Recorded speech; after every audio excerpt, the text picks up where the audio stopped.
Good afternoon. Good afternoon. Welcome everybody today to our Hall of Fame luncheon. First, I'd like to start and ask by everybody, please silence your cell phones for the event. If you could, please pull out your cell phones and put them on vibrate. I don't want to stand in the way of anybody's lunch, so we're going to go ahead and get this started. First, I'd like to bring up Pastor Wade Humphrey, serving as our all sports chaplain. He's going to lead us in our Pledge of Allegiance and our invocation.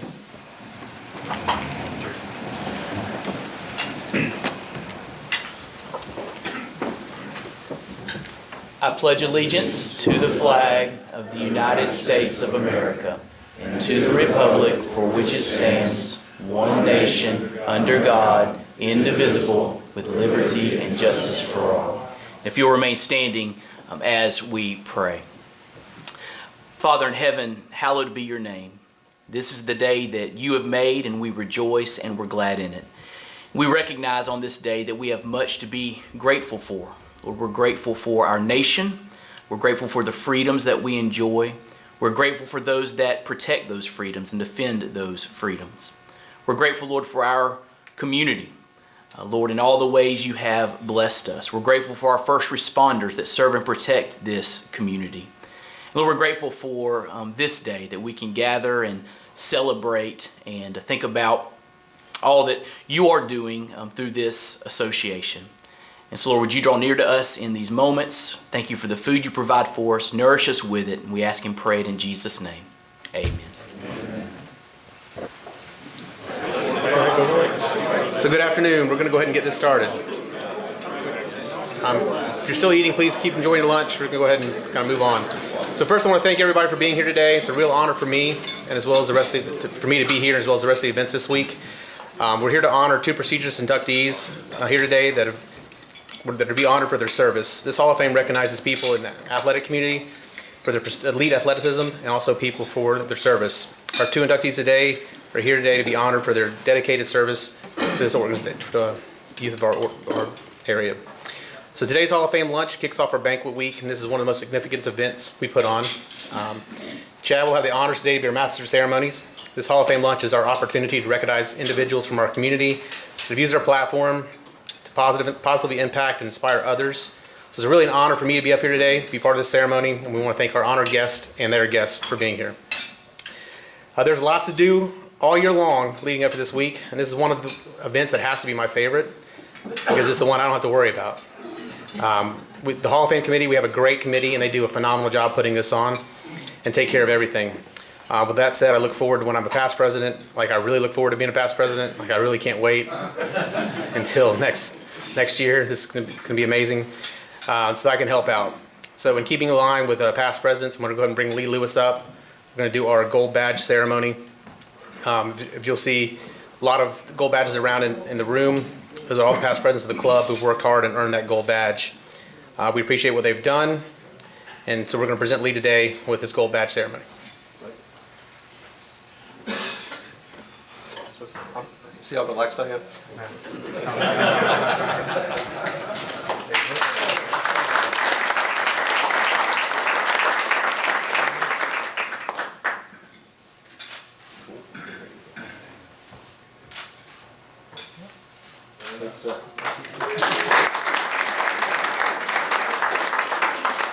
Thanks, guys. So Lee did some great things last year. He brought in Tim Tebow for our keynote speaker. We had a phenomenal banquet. We had one of the highest auctions we ever had because having had the speaker in, we did great. So I just want to start by giving him a round of applause for everything he did last year.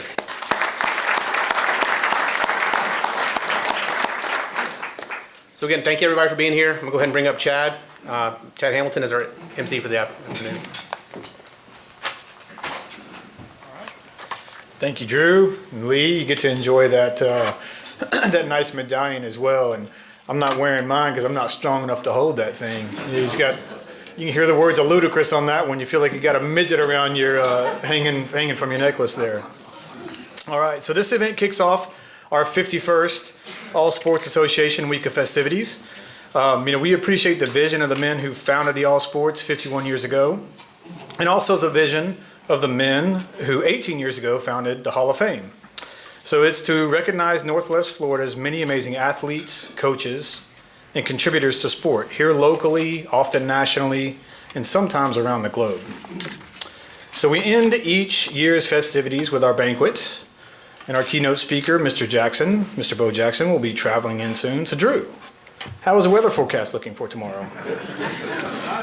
We have a heavy thunderstorm, dense fog. A little time built in. Yeah. So what's the translation of that for you? A little hypervention, a little ulcer, side of ulcer to go with that. And so, of course, don't worry about it. Bo's going to be traveling through the world's two busiest airports in Chicago and Atlanta. I'm sure everything is going to go just fine. So we're looking forward to that. But hey, we're proud of you and the work you've done this year and leading up to this banquet. You're doing a pretty good job so far. So you're very much still on the watch list. So I'd like to recognize the folks that we have here at our head tables. First of all, you've heard from earlier, Pastor Wade Humphreys. Next, we have our sponsors. First up there, we have Ms. Emily Cowan with Shelco, Greg Esses with Oasis at the end of the table there, and Mr. Ron Toole with IS4S. So we thank you all very much, sponsors, for helping us to make this event possible. And those folks have been with us for a number of years, so we really appreciate the continued support to allow us to do this. And next, a couple of folks who aren't going to be mentioned otherwise today, but are extremely important. Wife of inductee, Mr. Charlie McFarland, Mrs. Lucy McFarland. And then wife of inductee, Tom Brazell, Mrs. Betty Brazell.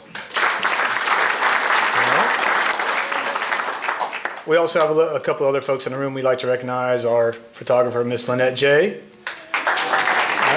And we have R.J. Murdoch back there filming us. And so, all right.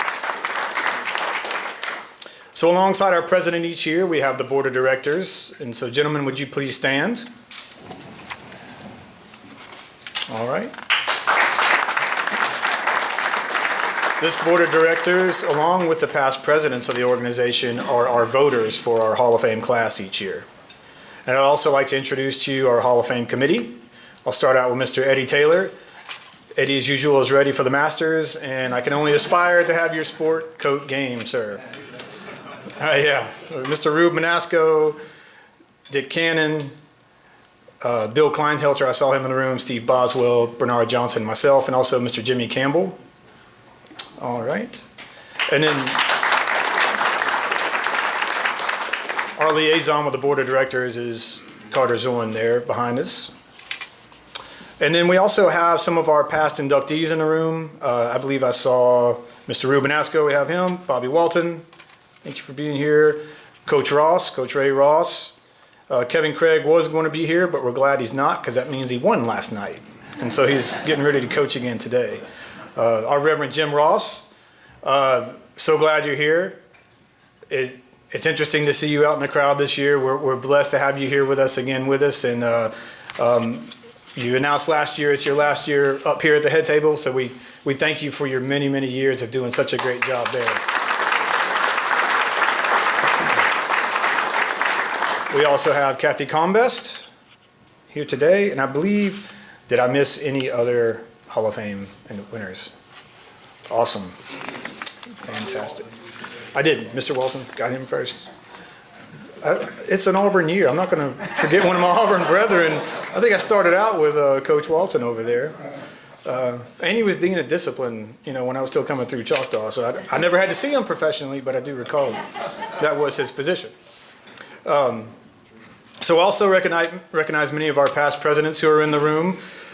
These men today, in the way it works today, you give up about 7 years of your life serving in different chairs and officer positions on the board of directors of all sports. So past presidents, please stand for a moment and be recognized.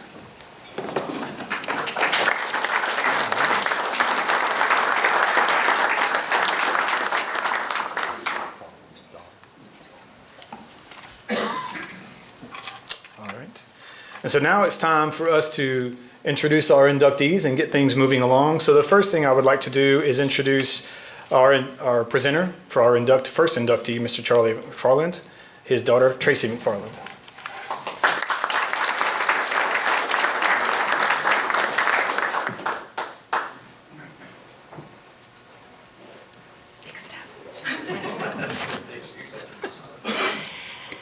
Good afternoon. I'm here to introduce to you one of your 2020 Hall of Fame recipients, your inductee, Charlie McFarland. At 85, Dad, most of the compilation of work that Dad has performed and that he was involved in the development of the Special Olympics, many of you will not remember because it was over a 40-year period. In 1968, Eunice Kennedy Shriver developed the Special Olympics due to the fact that her sister, the oldest sister of the Kennedy family, was born with there was a botched birth, and she was born as the family called her mentally retarded. Shortly after that, during her lifespan, they tried to fix her.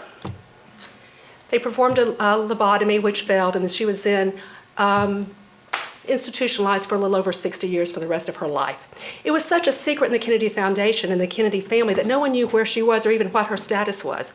Upon Joe's death, and when he was dying, and he accidentally told the family where she was located. It was then that the siblings were able to find their sister.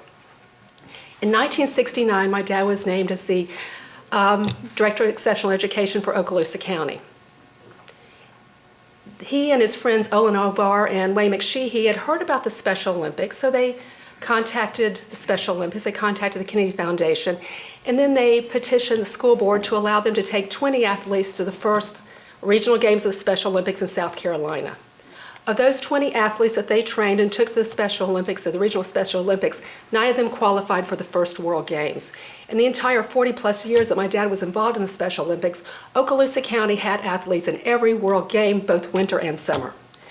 The year after he left, that one year, they had an athlete qualify as a first alternate for the Games in Ireland.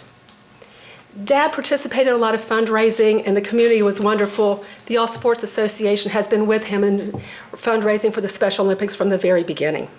But he also went a little outside the box. He contacted stars from Mickey Mantle to Dolly Parton. The band Alabama is actually in the Okaloosa County Special Olympic Hall of Fame because they became very involved. They taped messages, and in their concerts, because in Alabama they didn't really have a lot of Special Olympics, there wasn't a lot of knowledge. They wore the Okaloosa County shirts at their concerts and did that for a number of years. Some of the things Dad did was a little bizarre, a little outside the box, as we know. He contacted CMT, which is Country Music Television. And in doing so, they had a very popular fishing show, and we don't fish, so I don't know how he knew that much about it. But his premise was, we're going to have a fishing tournament. We want you to bring us 3 bands. They're going to do a concert. We're going to have barbecue and have a fundraiser. You're going to film the whole thing. We're going to have Special Olympians on each boat. And it worked. That was one of the first national coverages that Special Olympics had in this country. He routinely received calls from Special Olympic programs around the country as to what to do, what can we do, how to raise money, how to build awareness. I don't public speak, so please forgive me. And I'm followed by Danny Warfel, who does this all the time. Love you, Danny.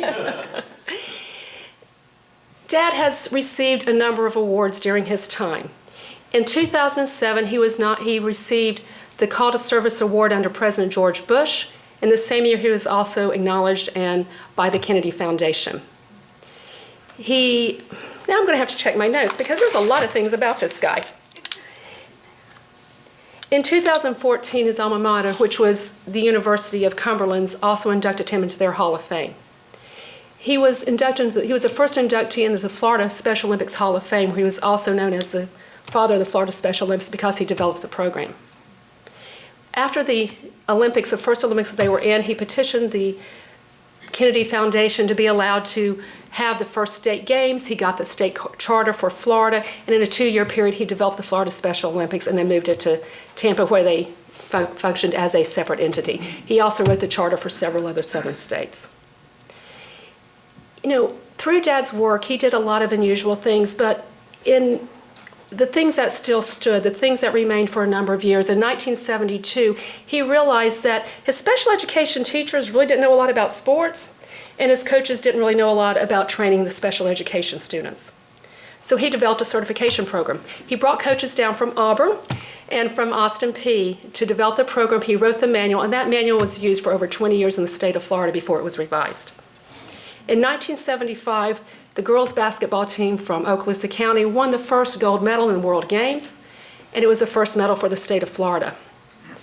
The Special Olympics continued, and the boys handball team, now I don't even know what handball is, but the boys handball team won the medal in 1995. After that, he enrolled them, they participated in a tournament, sort of say, it was more of a, in New York with non-Special Olympic teams. They competed against Russia, which was the primary handball team in the world. The Russian athletes were so surprised that this was Special Olympic boys competing against men that they actually asked to be photographed with these kids afterwards. In 1997, I don't know, Dad, you've done way too much for me to remember. Yep, in 1997, Dad submitted a compilation of work to the World Congress in Stirling, Scotland. It was on the future of special education. Not only was it accepted, he was asked to serve on the committee in the World Congress on the advancement of special education. His work was made public worldwide for both, for anybody who needed it, both before, during, and after the Special World Congress. He then further served on 2 additional committees for special education. The thing about Dad's work was, for him, he knew that sports leveled the playing field. It created awareness, it created acceptance, and in doing so, he brought these kids and these families out of darkness because autistic kids were regularly institutionalized. Kids who had mental disabilities or physical disabilities, if they weren't institutionalized, they were hidden, they were tortured, they were made fun of because they were just not right. Shortly after, in I think, 95, Dad worked with NASA and the Congress to have the Special Olympic flag fly in the space shuttle. It was shortly after that that Procter & Gamble became a national sponsor of the Special Olympics. So when you think of my dad, understand one thing, he did all of it as a volunteer. My dad.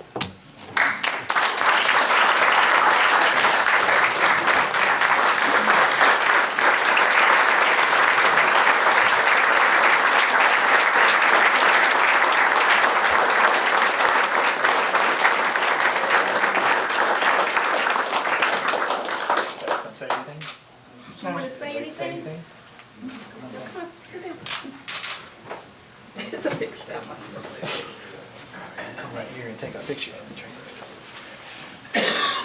Come on, Dad.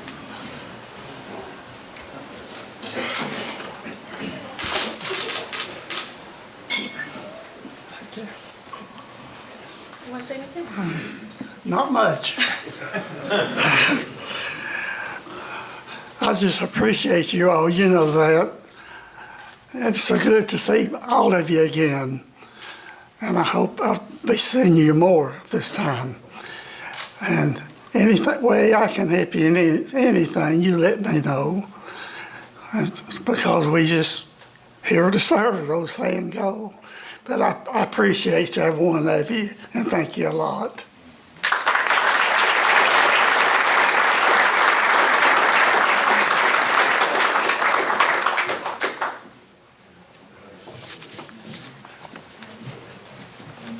All right, but that is how you get things done. And I'll gather ourselves back up here. So we really like to applaud for your life of service you provided to others. I mean, absolutely. Few men are able to claim that much selfless service, and then fewer with the results.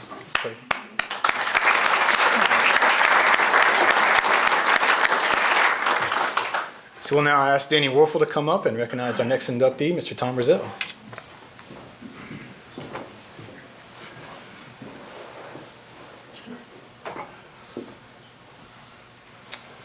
Well, I was originally, as part of my presentation, I was going to say a common line in something like this where you say, and there's no one more deserving than Tom Russell. And I think in this case that we have the 2 best deserving candidates in the world, and great job, Tracy. I was thinking about this, and my mind went back to 1988. I was 14 years old, and my dad, John, who is here, was transferred to Eglin. And so we moved down here, and there's 2 experiences I want to refer to in introducing Tom. The first one was the first time that year that I went to this thing called the All Sports Association banquet and got to experience a bit of what this has been and continues to be. And there was a few things that were very obvious, even to a 14-year-old boy. One was that this community really loves sports. That was very obvious. Number two, this community really loved its community as much as, or more than any other place I had been moving around in the Air Force. And then third, this community was filled with a lot of people that wanted to serve their community. And so as I think about those things, I think about Tom Brissell, somebody who no doubt loves sports, he loves his community, and he loves to serve his community. He moved here when he was 8 years old. He played in City League sports. He still has newspaper clippings from some of those early years when they were in the paper. He played golf at unarguably the greatest high school in the state of Florida, Fort Walton Beach. Woo! No offense. He went on and played in college, and just this one story of how he continues to be connected with some of his collegiate friends and teammates that were here. One of their players was killed tragically in an accident, and they set up a golf tournament in their son's honor. They raised money for scholarships, and Tom, along with others, is a big part of that, helping that event each and every year. He coached his kids' teams all the way through, and I've heard many stories of how he's impacted other young coaches in the area. And as you know, he's been broadcasting along with my friend and former competitor, Lionel Fayard, the high school football games for 17 years, as well as some of the college basketball games, radio and TV. And undoubtedly, many of you here, in many capacities, in particular as past presidents, have probably been impacted by Tom as well, and many of you have your own stories. In fact, this luncheon, he's, as you know, a big part of this for so many years. But perhaps, like in all of his accomplishments as an athlete and as a human, the biggest win he probably had was when he walked into a bank on a sales call many years ago and somehow convinced Betty to go out with him. And they've had an amazing marriage and family, and one of their sons is here today. Some of you may know that they both helped start Beachside Community Church, and they've helped. When you have a church that doesn't have a home, that means wherever you go for years, you have to set up and tear down. And that's no small feat. For 5 years, they help do that every year until they have their own building. About 16 or so years ago, a group of you from the All Sports came to me with this idea of creating a national award for college football to honor those who excel at community service. And that journey began. And Tom was right in the middle of that from the very beginning, so much so that, as you know, he became the executive director and has helped grow this award into a nationally recognized one. It's an incredible group on the selection committee that's been caught from around the country, many wonderful names. Chick-fil-A as a presenting sponsor, and it's got to be close to, if not over 1,000 nominees now over all the years of young men who have been nominated and in a sense recognized for their outstanding achievement. And many of those winners come back every year. I alluded to two events from 1988. The first one was this experience with the All Sports Association. The second one was my first start as a quarterback in 9th grade at Bruner Junior High. And I was scared to death. I had come from Colorado, and it had football out there, but it was like on Saturday afternoon, there was no stands, there was no announcers or cheerleaders. I mean, it was just, kind of like rec. And then I get down here and I'm in my first game, and they're announcing my name on the loudspeaker, and I'm like just scared to death. And we had this little route. It could have almost been like a pitch. It was such a short thing, but for some reason I was supposed to hold it and then throw it 6 yards. We had this beast of a running back named Eric Thigpen. So I took the snap. I almost fell over. I went back. I threw the ball about 6 yards. He caught it, and he ran for 70. He broke 15 tackles. It was this heroic play. And I remember the clipping the next day in the paper says, Danny Werfel throws 70-yard touchdown pass in his debut.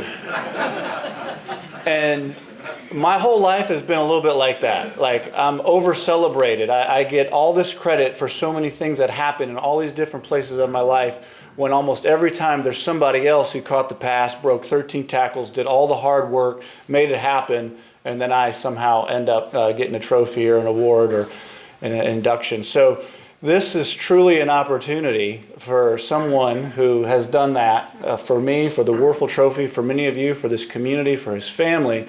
This is finally a chance where someone who really deserves it gets a chance to be inducted. So ladies and gentlemen, Tom Brissell.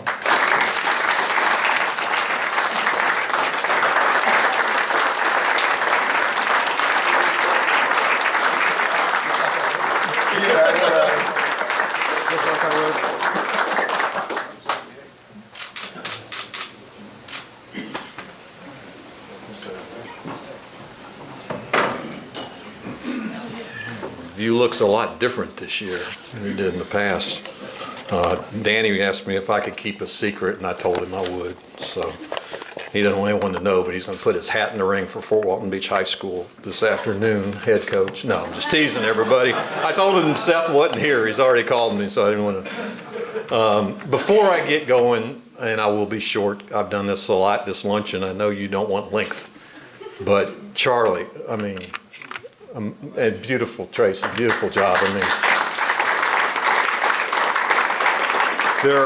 there are 34 pictures out there of athletes and people that have been enshrined and all done great things. But what you've done over 50 years with special kids, getting them to sports they never thought they could play, taking them places they'd never dream of going. I mean, we just pale in comparison to what you've done. And Tracy, that was beautifully done. Congratulations again, Charlie. It's an honor to be here with you. I want to introduce some people that you haven't met. That's at my friends and family. I guess it's the Verizon table, friends and family. I'll be real quick. My brother Lennox flew in from Seattle. And hold your applause, because I know everybody wants to get up out of their seat and applaud. But I looked on the map, and if the farthest place in the continental United States from here is Seattle. You must have really wanted to get out of the house bad for a couple of days to come down here, man. Andy Piles and Gary Griggs, my buddies from over 40 years at Northwestern State University, they thought it was red snapper season. I told them it wasn't. They couldn't. Jeff Palmer, slowest white kid to play for Hal Wyatt at Fort Walton Beach High School. And he told you that a lot. He did. Your bio said can't jump, but he's slow, right? But Jeff is our team chaplain for our small group, and you do so much for us. You slough it off. You go, oh man. But Jeff, if it was easy, everybody'd do it, and all of us appreciate what you do for us. Thanks so much. My friend of over 50 years, Mike Gates, is here with his wife, Cindy Gates, former principal at Choctaw. Best principal I know of the modern era. You know, that means it doesn't swing a paddle. You and Mr. Walton are the best, you know, so thanks for all the opportunities you've given me at Choctaw. Lionel Fayard.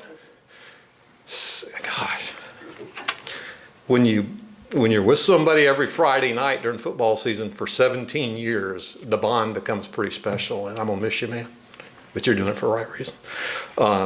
Tommy and Elise, my son and his daughter, his wife. Gosh, killing me up here.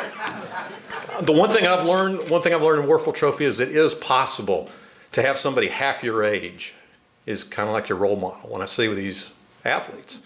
And Tommy and you and Elise are fantastic, the way you see nothing but the good in people. There's a silver lining in every cloud. It's no wonder you're successful in what you do, and you'll continue. I'm proud to say I'm your dad. Proud.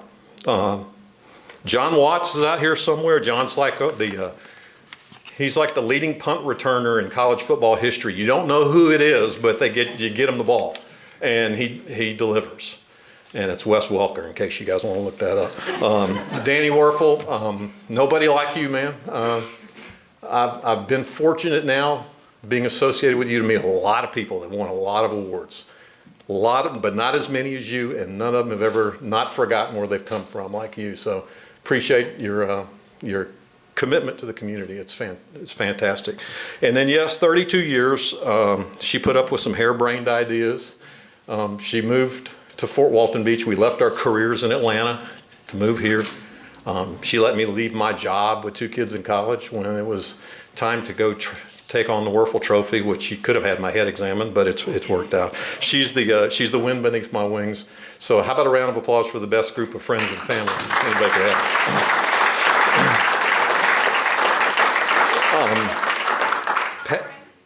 My Uncle Ray, he's 92, but I think he's working off that fake ID from World War II that you had. He comes every year from Denver, and Uncle Ray, I don't know how I missed you on here. It's got you right here. I missed you, but I love you, man. Thanks for being my second dad.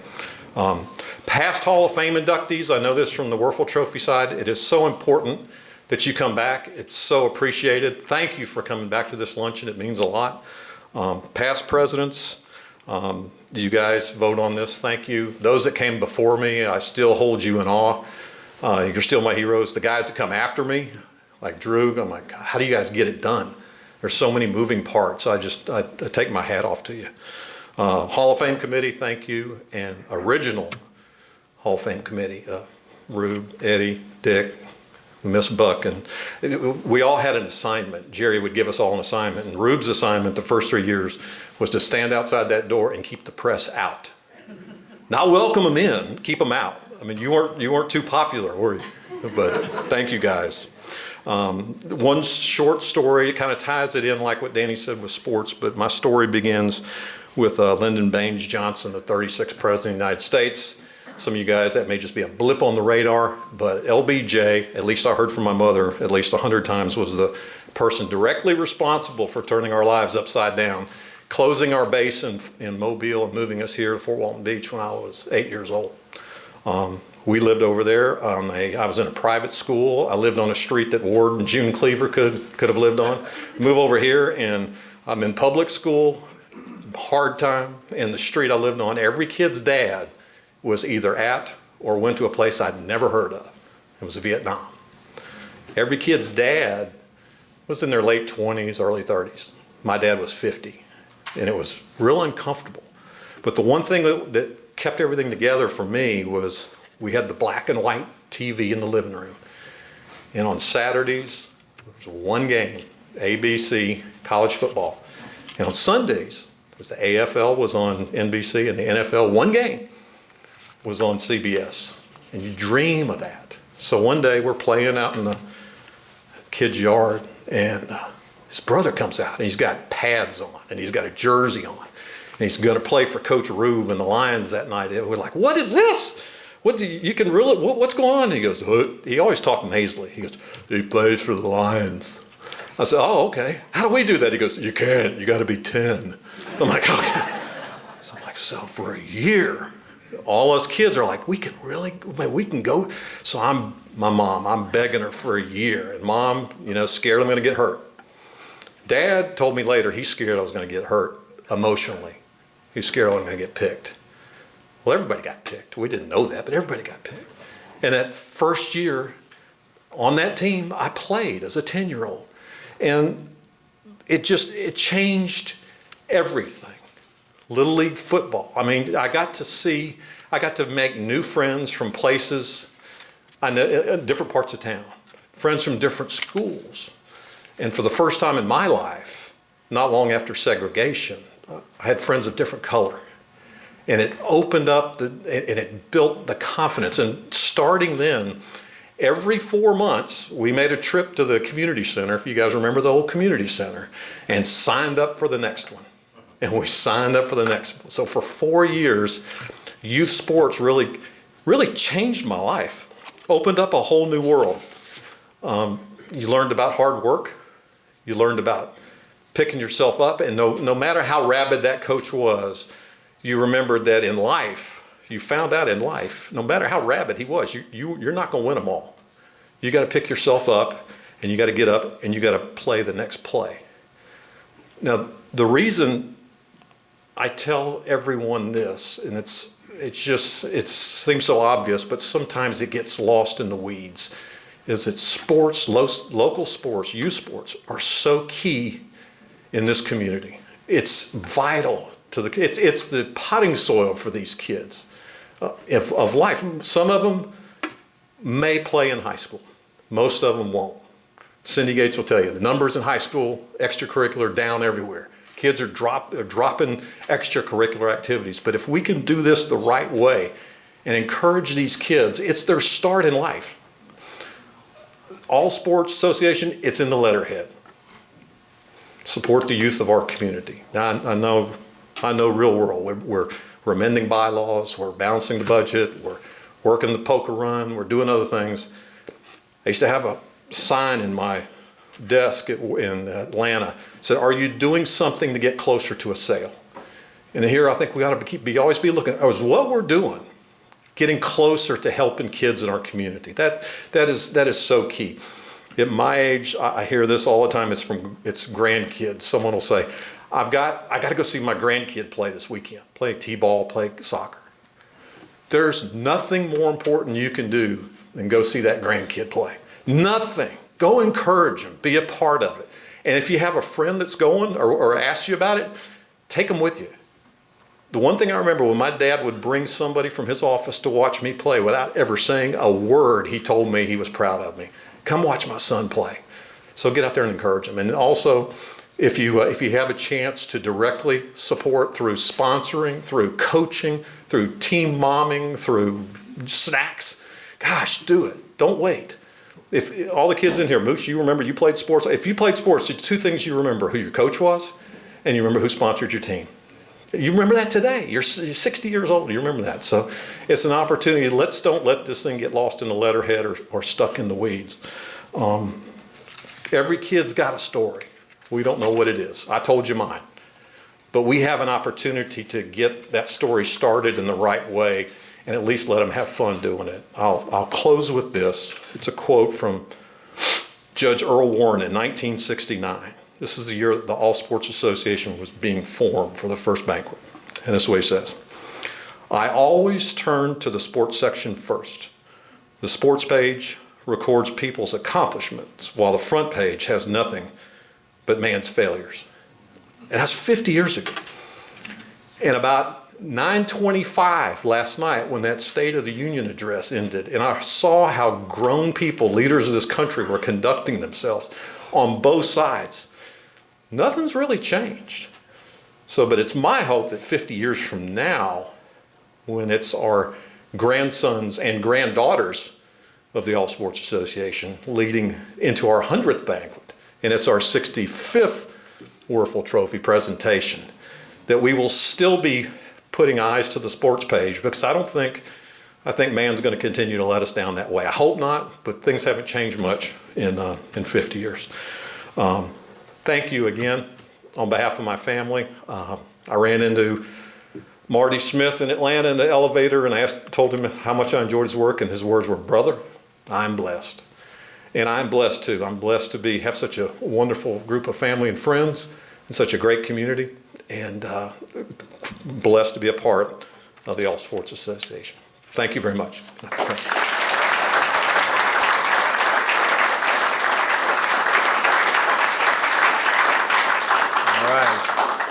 Thank you, Tom. And I too want to commend you on the many ways you've served the community, in particular with your leadership as the executive director of Werfel Trophy. In my personal experience, kind of working on some behind the scenes things when needed, I've seen you work, just relentlessly and sacrificially to find the different ways to build the network that was necessary and find the path that was necessary to advance that trophy to achieve its mission. So well done. And to both of you gentlemen, welcome to the Hall of Fame. All right, the last thing we're going to do in here before we go outside is we'll ask Pastor Humphreys to come up and close us out. Thank you, Chad. It is with fear and trepidation I offer these closing remarks, because Reverend Ross is sitting right out there. And in light of that, I promise to be as brief as Reverend Ross always is, but not nearly as profound. So keep that in mind. The theme of this banquet, you've heard this today, and a thought that's been going through my mind as I've thought about All Sports Association is, it's amazing, it really is amazing, how sports can serve as a platform to remind us of what's really most important in life. And we see it time and time and time and time again. A couple Sundays ago, finished up church, we got home, my cell phone was turned off, and we were there in the kitchen, and my wife was on her phone looking at Facebook, and she said, "Did you hear anything about Kobe Bryant and a helicopter crash?" And I said no, and so I turned on my phone. I had text messages coming through, and I looked at some news sites, and then the news started coming in quickly that Kobe Bryant and his daughter and 7 others died in a tragic helicopter crash. And it was really fascinating to see how the sports world, entertainment industry, how they reacted to the death of Kobe Bryant and his daughter and others who were very involved in the sports world in California. And it was interesting to note that the LA Lakers postponed their game, which was due to be played on that Tuesday after the crash. And so they had their first home game at the Staples Center on Friday. And they had some opening ceremonies to honor Kobe Bryant, honor his daughter and the other victims of the crash. And so I was interested to see how that would go. LeBron spoke and had a heartfelt word for everyone. But an R&B star named Usher is there with the piano, the spotlight on him in the Staples Center, surrounded by sports stars, surrounded by entertainment stars, and he sings Amazing Grace. How sweet the sound that saved a wretch like me. I once was lost, but now am found, was blind, but now I see. And I thought, isn't it remarkable how sports can serve as a platform to remind us of what's really most important, to remind us what's significant, what's even eternal. And so as I think about All Sports Association, this time, this week, this important week in the life of the association, it's just a reminder that we all believe that sports serves as that platform to bless organizations and ministries like the Eleanor J. Johnson Youth Center and Fellowship of Christian Athletes and Special Olympics and the Boys and Girls Club. What a blessing to those organizations and those ministries. And may God richly bless you all.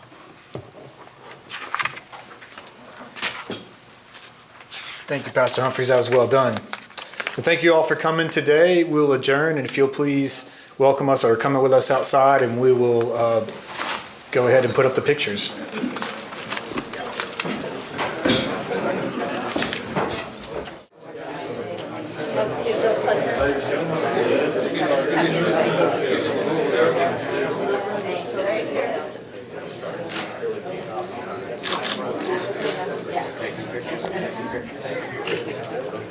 Y'all let Bernard in, he'll do the honor. Come on, Bernard. All righty.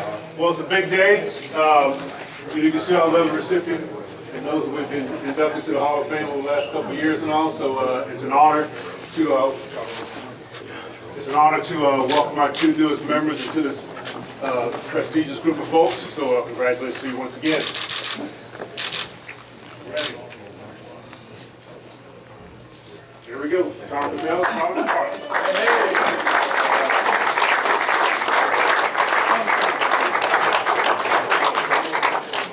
Stand a little closer.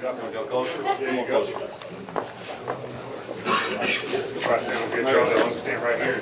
There you go. And make sure they spell your name right here. Oh, absolutely.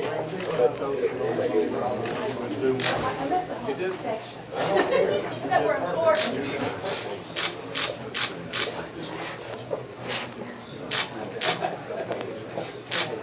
Next one, get on the floor. Whatever it takes.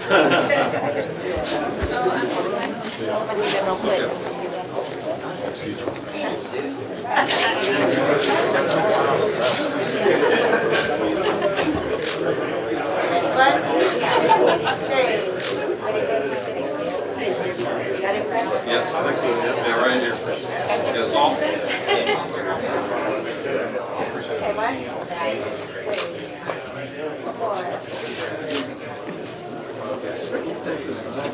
I think so. Good? All right. Up. Together.